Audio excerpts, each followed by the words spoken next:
Aujourd'hui, j'avais envie de vous parler de travaux super intéressants sur le cerveau des fœtus que je viens de découvrir. Et franchement, je m'attendais pas à ça. Pour moi, le cerveau, quand on est dans le ventre de sa mère, il se développe selon notre programme génétique. Et j'aime la socio, c'est vrai, vous me connaissez, mais pas au point de penser que la société joue un rôle sur la formation du cerveau pendant la grossesse. Et pourtant, Julia Matan, une doctorante en psycho, est en train de découvrir que le milieu socio-économique, donc votre niveau de richesse et votre milieu social, joue un rôle dans la formation de votre cerveau. Ça a l'air assez incroyable, je vous explique. Si vous avez déjà vu une image de cerveau, vous savez qu'il est replié sur lui-même et qu'il fait des plis partout, comme ça.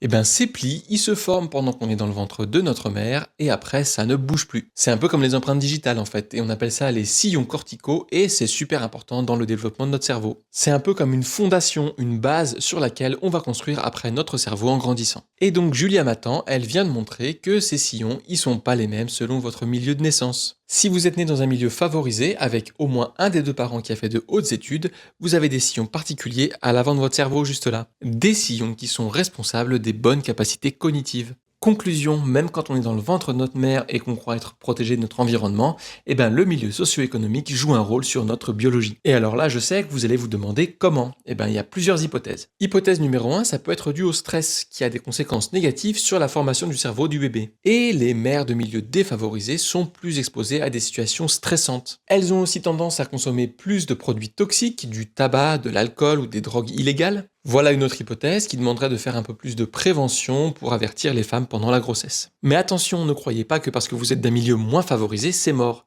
La chercheuse, Julia Matan, elle a entraîné les enfants des milieux les moins favorisés et ça marche très bien, ils ont même réussi à compenser le retard.